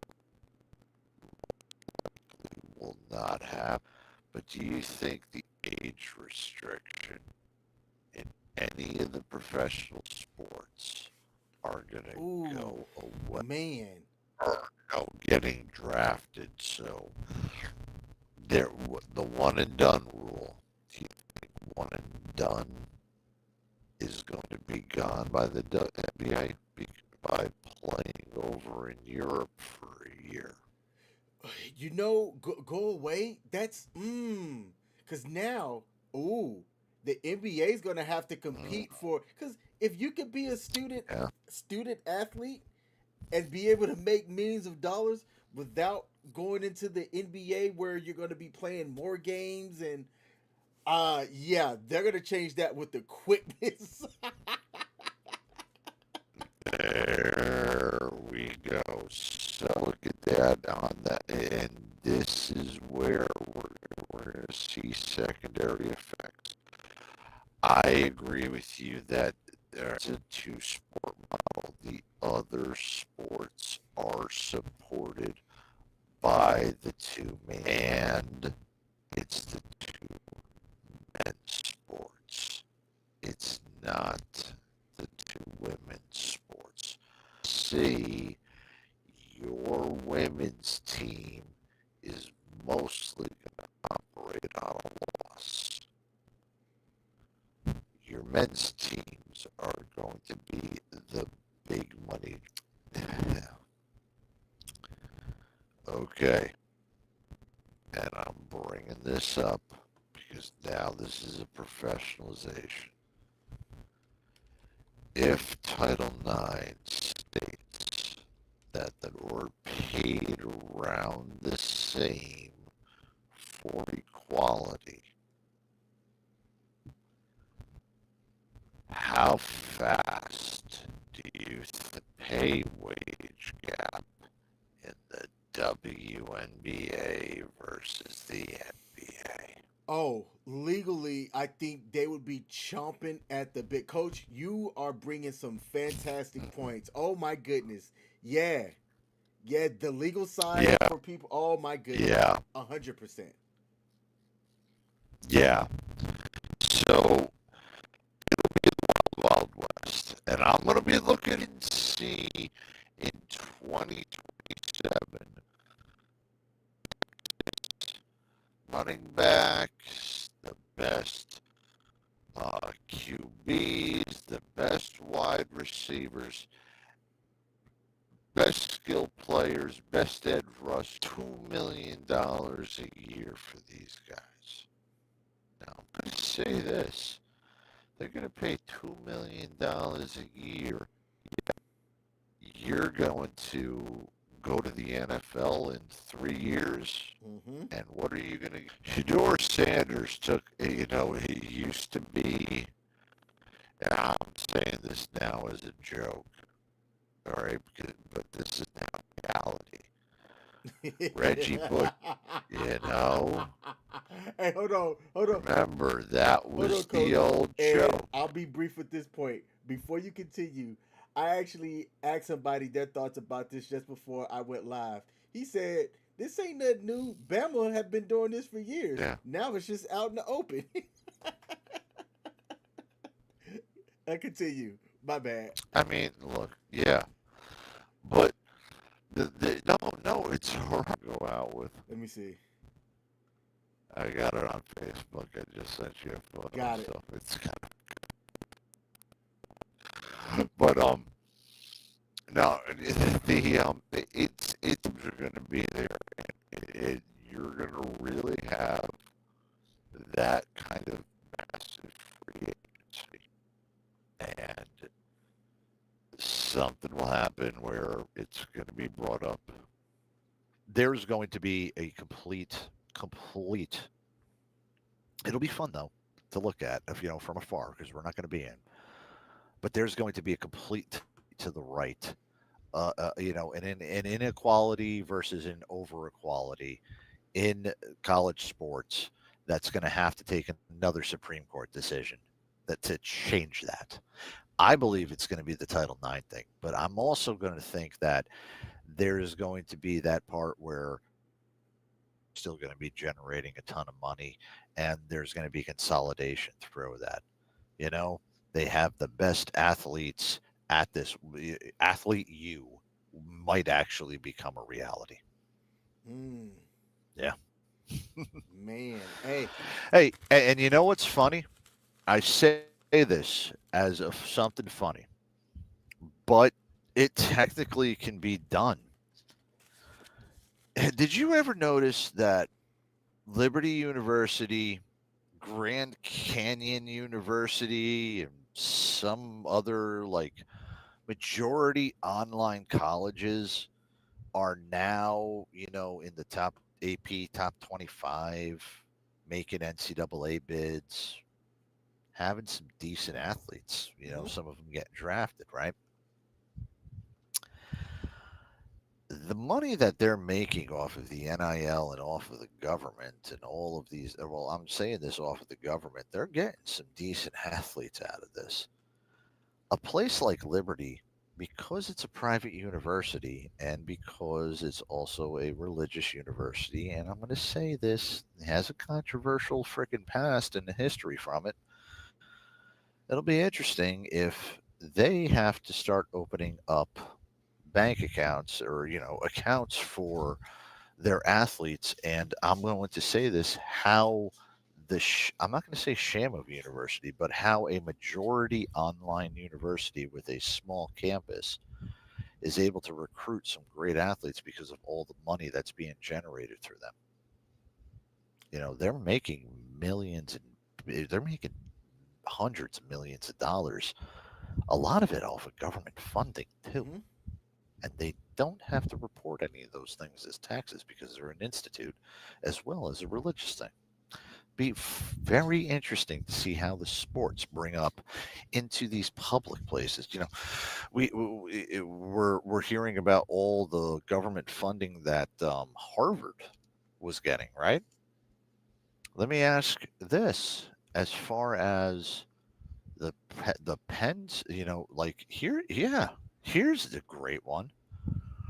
You got an entire league, the Ivy League, actually two leagues, because I also believe the Patriot League doesn't offer scholarships for athletics, but you got two leagues that don't offer any types of scholarships for athletics. But their programs generate money. So, do those athletes that are not on scholarship finally start getting paid by the school for their work? Remember, this is, they used to guise it as scholarship and NIL and all of these other things. Mm-hmm. But these Ivy League schools in particular have no scholarships. A lot of it's education scholarships if they get paid. That used to be the circumvent around it, but there's no college. There's no scholarship. Now, every single one of those athletes are getting paid. How the hell are they going to be able to afford that? I'm just bringing that up. And on top of that, too, this is mainly dealing with just Division I school. Yep. All right. So we're talking about the 346 Division I schools. I wonder what's going to happen with Division Two. They give out scholarships to Division Two as well. I wonder if they could have any type of payment. Three no longer Division Three does not have scholarships. NAIA doesn't operates underneath their own rules, but it's going to be very interesting to see how it affects the other ways, the other divisions outside of Division One. Man, there's Coach. You just threw. We've only broken a fracture of this, right? Yeah. Because as I was reading the news, some of the ways that because there's going to be fees. So now that you're talking about some of this revenue stuff and the way things are going to be paid out, there's going to be fees that are going to trickle down somehow, some way, right? So, for example, I just brought this up. Tennessee is going to be charging its football ticket customers something that's called a talent fee. Okay. Right? And that talent fee is going to be anywhere from, let's see, it's going to increase its football ticket prices and the required donations that accompany teams by an average of 14.5% to be able to pay its players. Jesus Christ. Oh, man. So, okay, you know what? And okay, I mean, it doesn't surprise me, and it also doesn't surprise me that some of the money at the school bookstores or at the school, stores will also go to something like that. University of North Carolina, for those, my son goes there now. And they have their usual campus store, and they also have their off campus store, or whatever you want to call it, called UBE, the University Book. But their prices are usually like the top of the line price that you're looking for, as far as get yourself an ECU shirt. But they did have something where they had like the ECU Booster NIL, and if you wanted to, have a portion of your fund, round up to go to that. They also had the collection box of things going from there. So it's been happening, because schools also set up their own NILs to pay the students.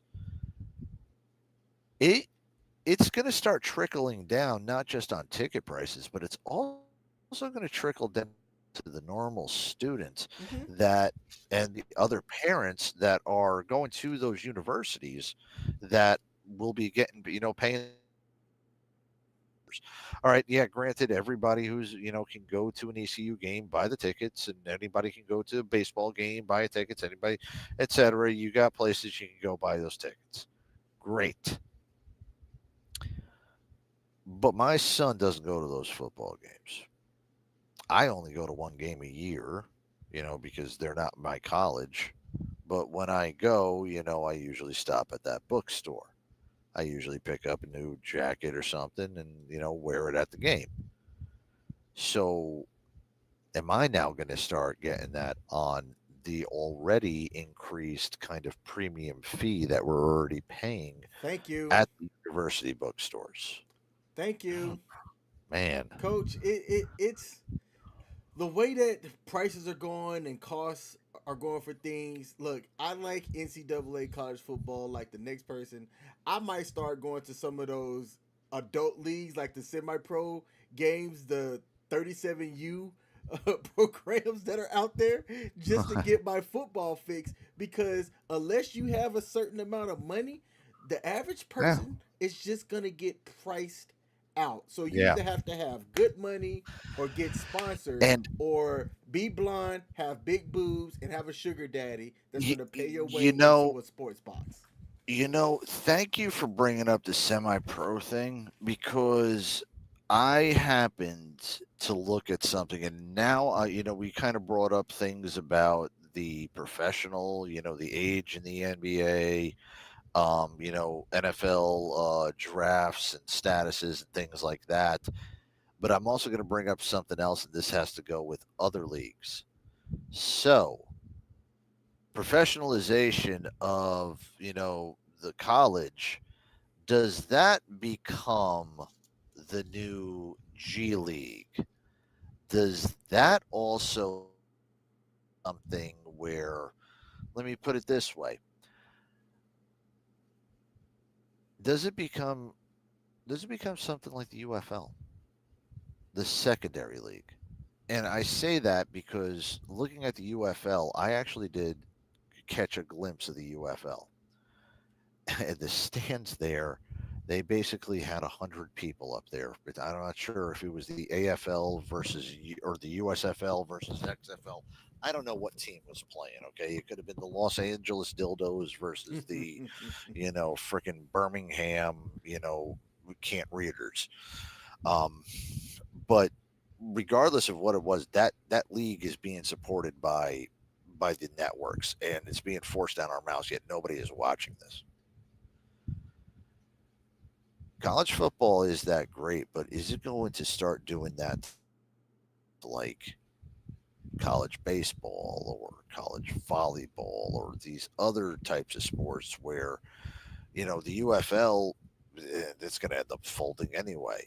So there's going to be a gap in the type of, post football programming that's going to be available.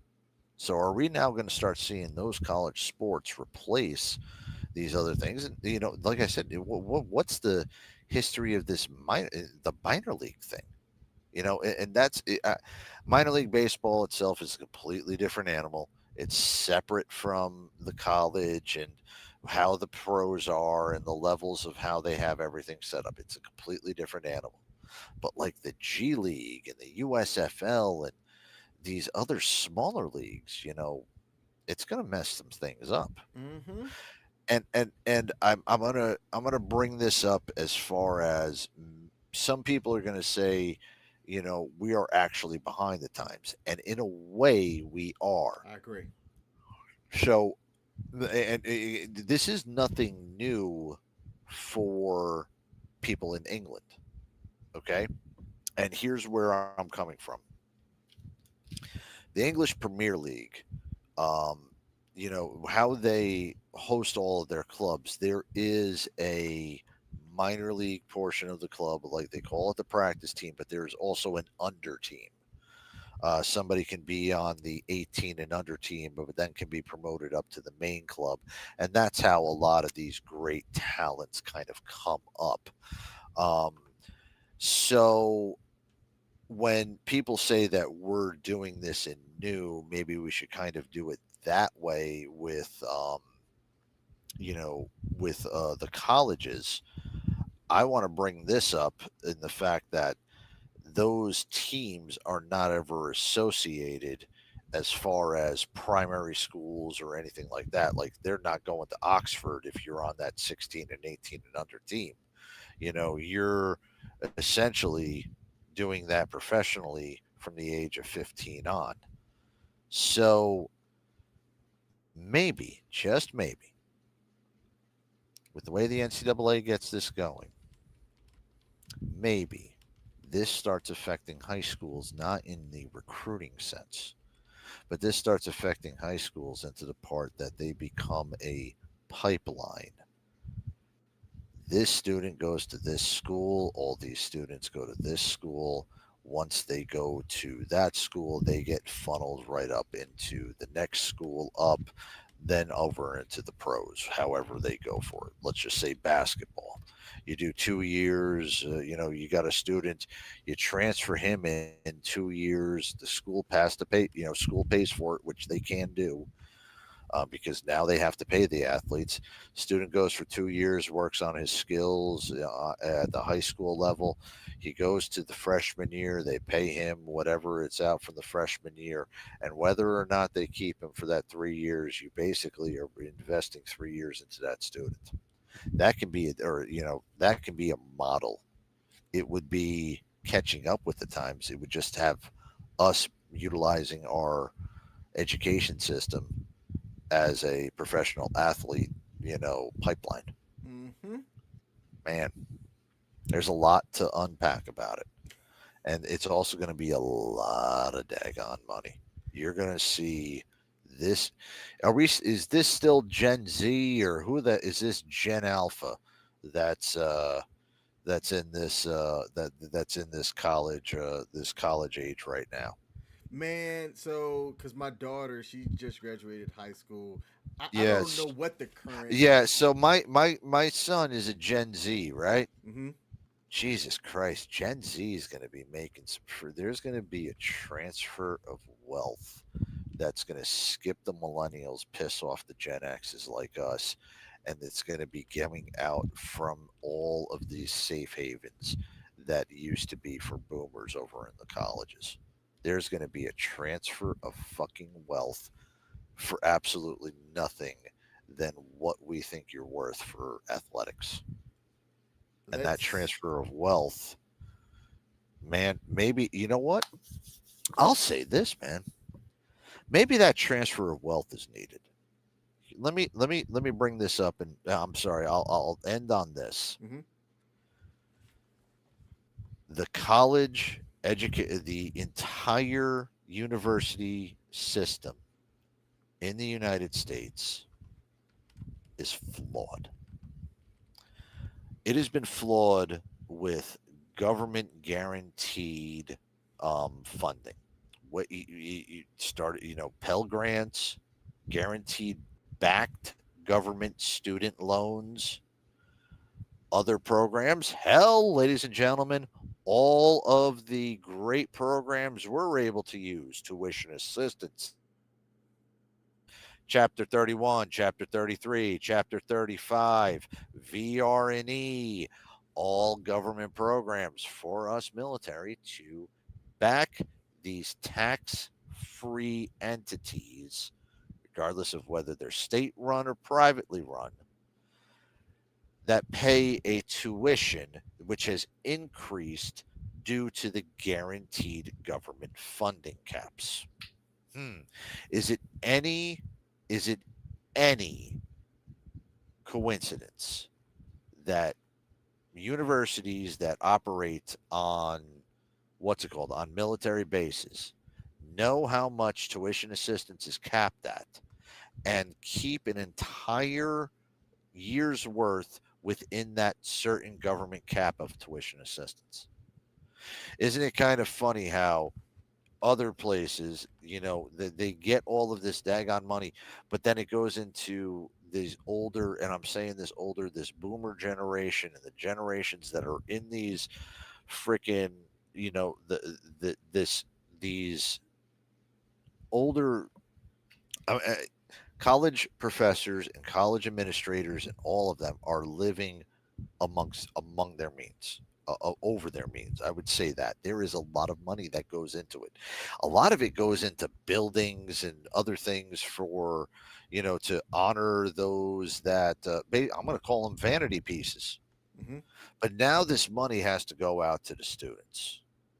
This money has to go out from the coffers of all of these boomers, and now has to start mandated going to the students, who are 3 to 4 generations away from the people who are running that administration and keeping that wealth.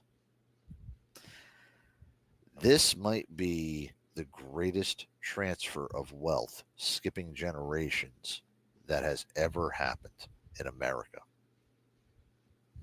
Could very well be, man. Could very, very well be. There are a couple of things that you brought up that I want to touch bases on. We talked about the cost. The University of Tennessee, to address how they're going to look at funding some of these additional scholarships that are going to be added to the schools. Student ticket prices. Student ticket prices 2 years ago were $10.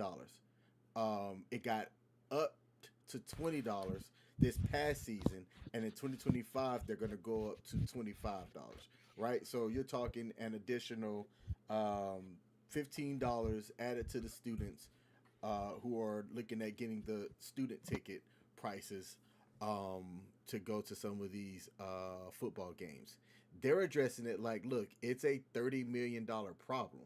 How are we going to address this problem? Well, through various fees and things that they're going to pass, down to other people to address the additional scholarships that are going to be implemented and added through this landmark case across various sports.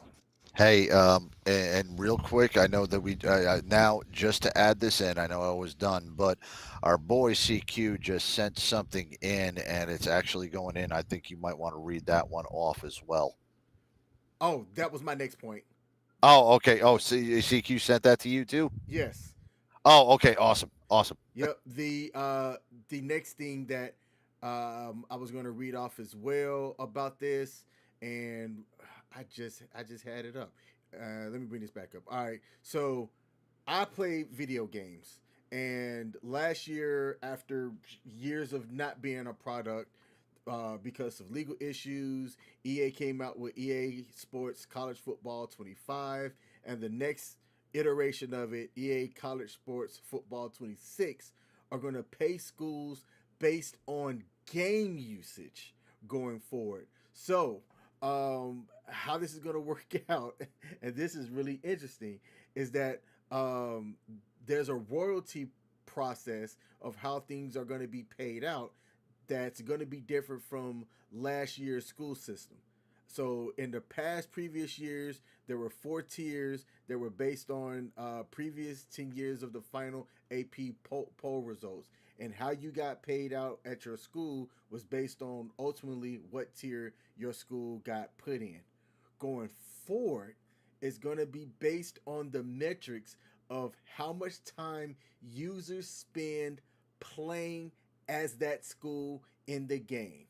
And in the sample scenario that was given, the total royalties in a university's pool would be $5 million with 700 million games played. And if users play 7 million games at school A, then the school's allocation would be 1%.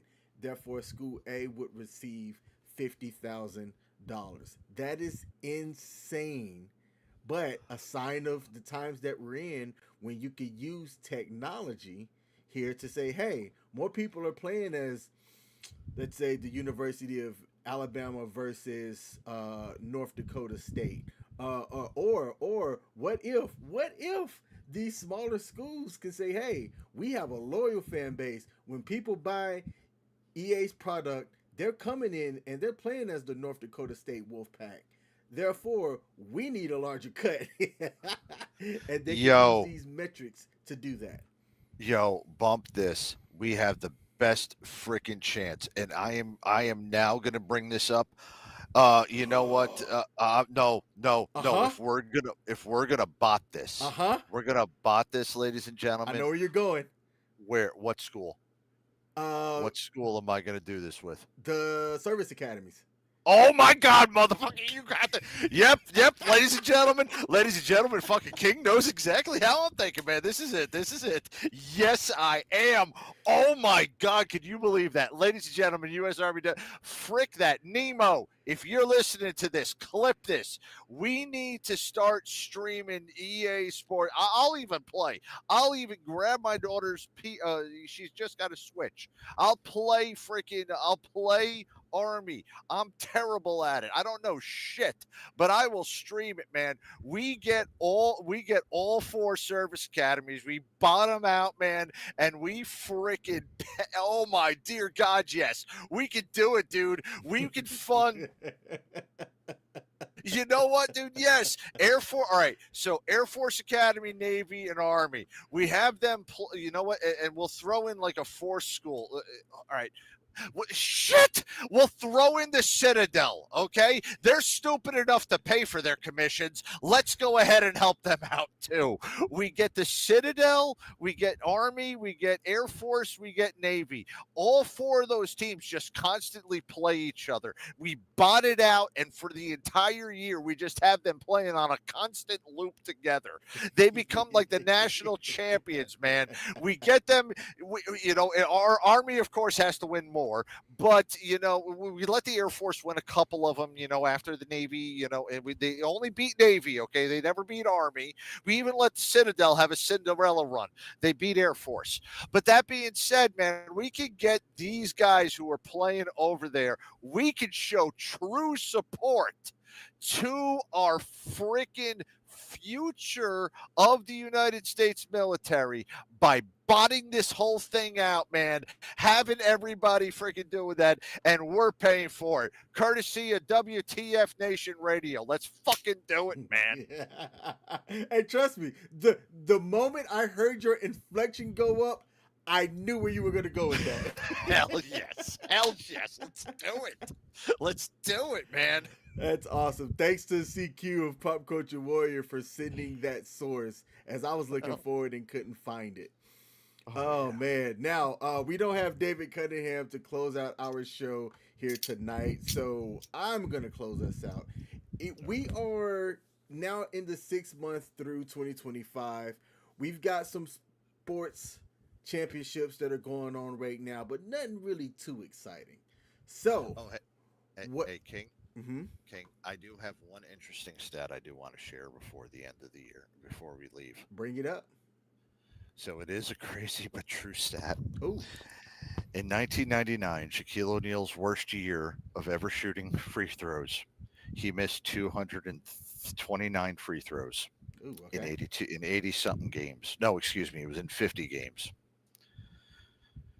In 36 career WNBA games, Angel Reese has missed 229 layups. See, I already knew where you were going. That's why I'm All right. I'll mute myself. I'm sorry. Go ahead and finish it out. I can tell when you change your voice. I'm like, oh, I think I know where he's going with this. Look at y'all. We're getting better at this production thing over here. Oh, man. Angel Reese breaking rebounding records when most of her rebounds are from her own shots, and she's giving herself the medal. That is hilarious. Where are we at now? That was at the 2 hour, 10 minute mark. I'm clipping that and posting that on WTF. Hell yes. Awesome. Hell yes. All right, y'all. Thank y'all for tuning in. We will be back live next Sunday, June the 15th on the Sports Bar. Tune in tomorrow as Ice himself, the boss man, will lead us out at the start of the work week on the aptly named Monday edition here at WTF Nation Radio, starting at 8 p.m. U.S. Eastern Standard Time Zone. The AI right there is affectionately known as Coach, and I give you a salute. We will see y'all next week, and we're out. Peace.